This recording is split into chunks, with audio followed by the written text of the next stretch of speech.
Добри ден во студио за Александар Чумовски, новинар, Јове Кекиновски, професор политички науки.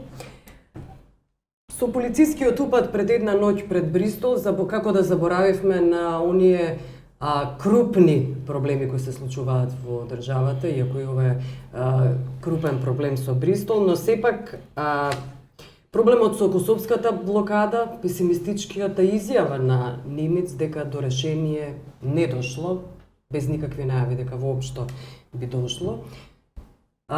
Се чини дека имаме сериозни проблеми со соседите долго време. Имаше еден одличен блог Македонија со сите проблеми со соседите и крупни проблеми со демократијата внатре. Кој е вашиот коментар прво на изјавата на косовскиот заменик премиер Кучи, кој во интервју за Клан вели дека последниот балкански националист е токму премиерот Груевски? Професор, одјасни? Да. Па добро, јас не би се согласил со таа констатација, со таа изрека на Кучи, од причина што ова што се случи со Косово јасно наведене на извори на површина дека се работи пред се за политички проблем, а не се работи за некој друг проблем. И на тоа укажуваат многу елементи кои што директно или индиректно влијаат на сето ова. Не може да биде националист човек ако си ја сака сопствената држава, ако си ја сака. Крај крајева, ако сакате и националист е позитивно во однос на шовинист. Меѓутоа, во принцип, тоа е искажено во една миноризирачка форма, во една сосема друга конотација, која што е далеко од реалноста.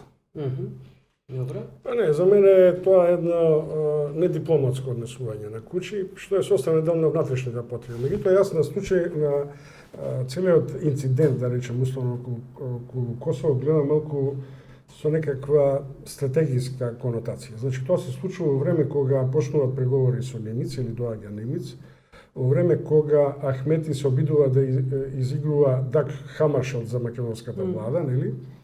И во услови кога македонската влада прима сигнали од меѓународниот фактор дека ако не стане кооперативна, дека ќе доживеа серијал на притисоци и евентуално порази на меѓународна сцена. Зошто Косово влезе во матрицата на оската Србија-Атина, Приштина, односно Белград и Атина, тоа е едно симптоматично решение за кое имам одговор. Меѓутоа, косовците апсолутно немаат право, ако имаат малку ментален склоп, да предизвикуваат и да индицираат криза во односите со Македонија. Прво заради тоа што пред 15-14 години ние бевме отворена врата за косовската бегалска криза. Кога цел свет се обидуваше да се дистанцира, и второ, од сите соседи, ние бевме први кои ја признавме државотворноста на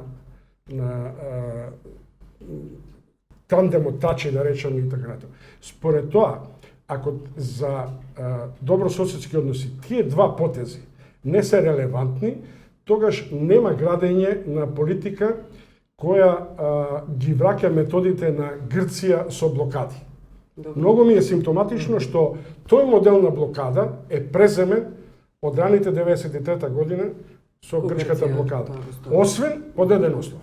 Ако синдромот на мафијаштво на Косово не е предизвикано дека со ваква блокада може да се вратат во взаемните односи економски, илегалните трансакции, сивата економија, корупцијата и криминалот за кој они суверено владаат. И ја потикнуваат меѓу другото и македонската прикриена транзицијско тајкунска варијанта која веројатно тоа го сака. Фактот меѓутоа дека ова има поширок контекст покажува и еден индикативен податок, а тоа е дека најобемен извоз прават две грчки компании во Косово. Тоа е Окта и Титан. Ја мислам дека тоа воопшто не е случајно. Добро, пактот Атина-Приштина. Тоа сметате дека е клучот? Па, тој пакт на Атина-Приштина е врзан и со Ахмети. И дури мислам дека во целата оваа работа Ахмети, ако не учествува, морал да придонесе да преземе чекори тоа да се решава. Се сомневате дека учествувал? Дека оди кон Јас не земја? Јас не исклучувам дури и таква солуција. Зошто? Ако бил добро намерен, наместо да телефонира, ќе беше добро, како што отпатува во Приштина и во Атина, во Тирана и во Атина, нели, и во Софија. Веднаш да отиде во Приштина. Бидејќи тоа се неговите, условно кажам, патерналистички мајстори. И, она што е апсолутно Пешевскиот право, 50% од размената со Косово потпаѓа на потрошувачката за кое суверено владеат албански, односно компаниите кои ги водат албанците во Македонија. На крајот на криштата, болници, трговски центри, сите зависат од албанските граѓани и од предприемачите албанци. Зашто Ахмети не оди тоа да го решава? Во контекст на ова, значи ембаргото кое Македонија го наметна не е важно, го исклучувате воопшто како причина. Тоа е последица, неминовна последица која мораше да се случи како еден вид на контрамерка во однос на она што го превзема. Бидејќи видите што се случува, бидејќи ова не можеме да кажеме дека се работи само на релација Косово-Македонија, туку се работи во еден поширок контекст и дека е, мислам, повеќе и координирана акција, можеби со дел од големите сили од Европската унија, а сигурно се тука и американците, претпоставам, без нив не може ништо да помине. Надворешниот непријател. Па немојте така сега, немојте така, дајте малку да размислуваме малку и пошироко и да ги согледаме сите сегменти. Еве јас не сум приврзаник, значи не сум приврзаник на теориите на заговор, меѓутоа многу елементи укажуваат на ова. Прво јас еве јавно ќе прашам зошто ова се случува на само 2 недели пред да се укине ембаргото, бидејќи 15 септември е сега за некој ден. И треба да се укине за увоз на брашно. А тоа трае 6-7 месеци. Ако некој е погоден беше од ембаргото за увоз, од забраната за увоз на брашно, тоа е Србија, најмалку Косово. Тоа е едното. Понатаму, ова забрана... Имате ли објаснување зошто? Само го поставувате прашањето. Не, јас го поставувам прашањето и ќе се... Имате ли објаснување зошто? Па, ќе ви објаснам, само да ги поставам, нели, тезите да ги поставам. Понатаму исто така се согласувам, како ова сето се случува на само ден-два пред доаѓањето на Нимиц, кога доаѓа тој со еден сосема отворен, јасен, не би рекол нов, меѓутоа конкретен, за прв пат можеби конкретен предлог, и на само 10 дена пред враќањето на Али Ахмети од посетата кај Венизелос. Понатаму, исто така, не ми е јасно мене како, ако се најмногу погодени во овој случај бизнисмените, кои што се албанци по припадност, бидејќи го спомнечам, тие најмногу извезуваат во Косово. Фирмите кои што извезуваат во Косово се најмалку македонски, туку се албански, нели, на луѓе од албанска етничка припадност и тие се најмногу погодени, од друга страна се погодени граѓани. И од тука мене не ми е јасно молчењето на Ахмети. Значи, тој е тој кој што во оваа ситуација во јавноста губи поени како на Косово, така и кај својот електорат. Понатаму, исто така ме чуди зошто не реагираа превозниците, туку не реагираа собствениците на производите кои што се извезуваат во Косово. Значи, очигледно укажува на една поголема игра, која што можеби не очекуваа на толку цврст став кај Груевски. Да проговорат. Па јас не знам, меѓутоа времето кое што ни доаѓа, претпоставам дека ќе ги покаже, ќе излезат на површина вистинските причини.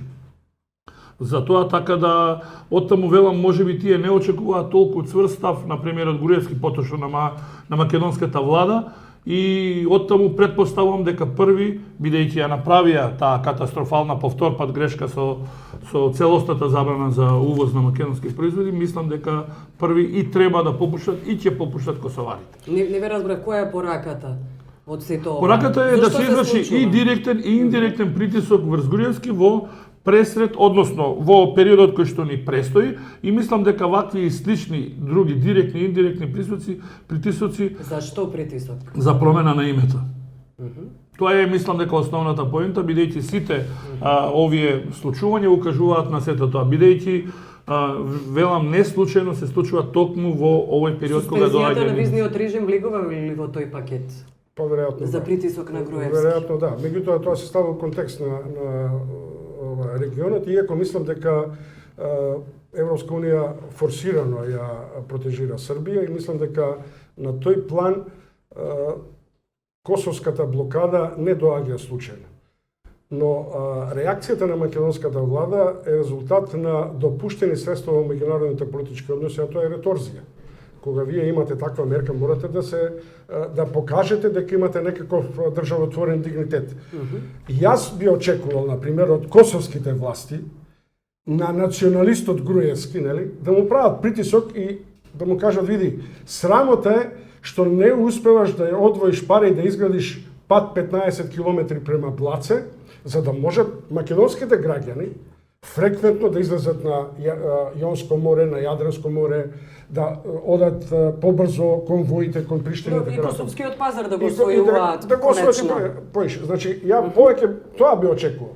Начинот на кој со примитивни методи, без никаква логика, е преземен овој акт, зборува дека Приштина е во некаква функционална врска.